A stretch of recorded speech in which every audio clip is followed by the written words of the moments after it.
Hi, I'm Declan Synott, and I am at the Red Rose Diner in Towanda, Pennsylvania. First time I've ever been here. Got myself a good deal on coffee. First time shopper. Anyway, I was just telling the owner here that I do a regional arts and culture magazine. Will be coming out. Its inaugural issue next week or by the end of the month, depending on the printer schedule. It's going to be serving pretty much geographically from State College to Milford on the Delaware. It came out of a poetry festival that I've been doing annually. Next year will be the 7th annual Stillwater Poetry and Music Festival. It's held in the park in Stillwater, Pennsylvania, northern Columbia County, about 12 miles north of Bloomsburg University, where I taught for 6 years. And now I'm retired and I'm doing a magazine and looking for interesting places like the diner here, which has all this history. And just in the space of, 15, 20 minutes, I've learned about the Brinks robbery of 1950.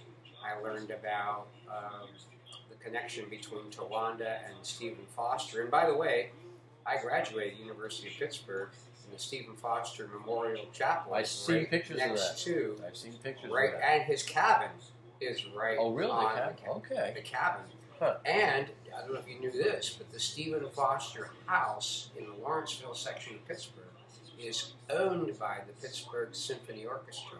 Really? And their guest conductors and visiting musicians stay in Stephen Foster's house. Now, that's very interesting. And I've been to Stephen Foster's grave in the Lawrenceville Cemetery.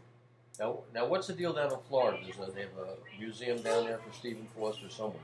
I think, is it Florida or is it? I thought it was Florida. Is it Georgia? Maybe. Because it's way down up on the Sewanee. Okay. Sewanee, Right. Georgia. Okay, that must be where it is. Yeah. Well, the University of the South is a very old school. Mm-hmm. The University of the South was a Confederate university, and it is in Sewanee, Georgia. Well, we have a thing up here, Camptown. Yes, Camptown races. Yes. Now, they have a jogging race that they do commemorate Stephen Foster. But the fact of the matter was a horse race. Right. And I saw some pictures of a picture of a painting, or it was actually a photograph that they took of these guys, these jockeys, going around the course. It was a 5 mile. It was a total of 5 miles.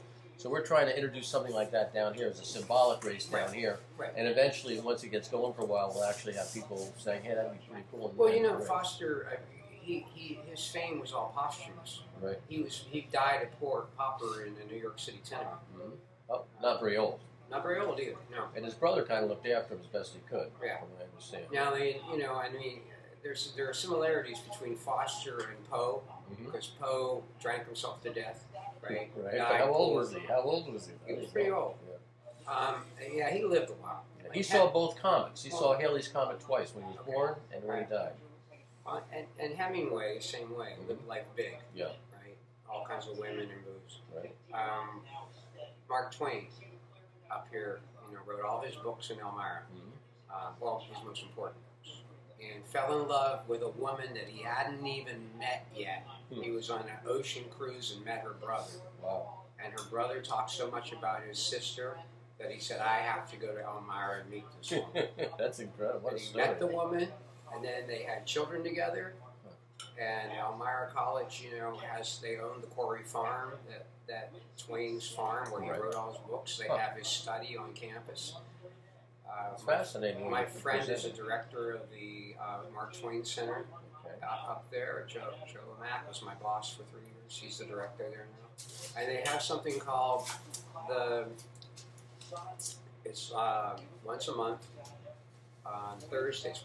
When Twain was in L.A., he had a lecture series, and it was called "The Trouble Begins at 8." And so they have a lecture series up at Elmira called "The Trouble Begins at 8," and they bring in scholars from around the world that are Mark Twain scholars, and they present in the barn on the farm. That sounds really good. One of the things they have in the farm, they got a lot of Twain memorabilia, right?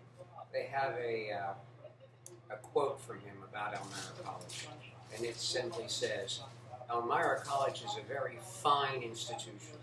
That's about it. That's it? This is how you kill somebody with mediocre praise. Right. It's a fine institution.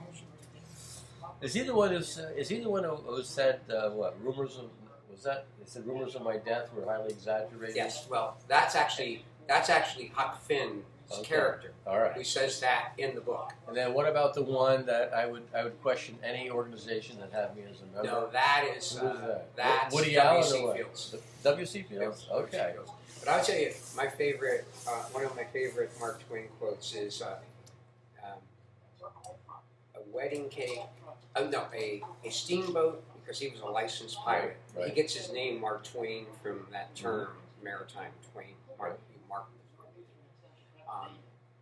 He said, "A steamboat is as pretty as a wedding cake without the complications." That's terrific. Now let's get your name again. You're Declan Synott, and that is your really name. and that's my published name. That's your all right. That's the published name. So when they go on Facebook, they can find you at DEC LAN, and then the second word is SYNOTT. Okay. Well, this has been a real pleasure. And I would just tell you, Declan Synott is a borrowed name too from an Irish literary figure. Okay, and there's not too many of them around. No, and I changed the spelling. He spells it SINNOT. All right. I changed it for because he's still alive. Okay. He's a musician. I changed it. I saw him in a Dublin bar once. I was very impressed with his work. Does he know about how you're using his name or what? We'll find out eventually. Yeah, but you know who does know is Bob Geldof. Boomtown Rats. He had a hit in the '80s. I Don't Like Mondays, Okay. which was all about the little girl who shot all her playmates down in San Diego. Oh, gee. And when they asked her why, Yeah, she said, "I don't like Mondays." that's it. Well, it's a reason. And then he did the song, which was banned from a lot of radio stations, but continued to be an '80s hit with the Boomtown Rats. Oh. Anyway, we had a shooter at Penn State about 10 years ago, maybe more than 10. And what was his excuse? It was a she. Another one. Yeah, and she shot and killed, I think, 2 students. Huh. And then she would have killed more, except that there was a kid that jumped and tackled her from behind. So how come we And don't hear about? they took her to ask her why she did it. She said, "I don't know. I was listening to the Bob Geldof song. I don't like God. Mondays." Oh my God! Of course, we know that doesn't affect people, right? Right. Well, so I quoted. Geldof went on and did a solo career, Right. and then had put his band with his solo band's called the Vegetarians of Love. Okay. Anyway, he had a song called "Thinking Big Voyager Thoughts," Voyager 4 Thoughts, Voyager 5 Thoughts. Anyway, the premise is you're up here, you're the satellite. So the point of view is the satellite. You're looking down at Earth, right? And one of the lines in it is,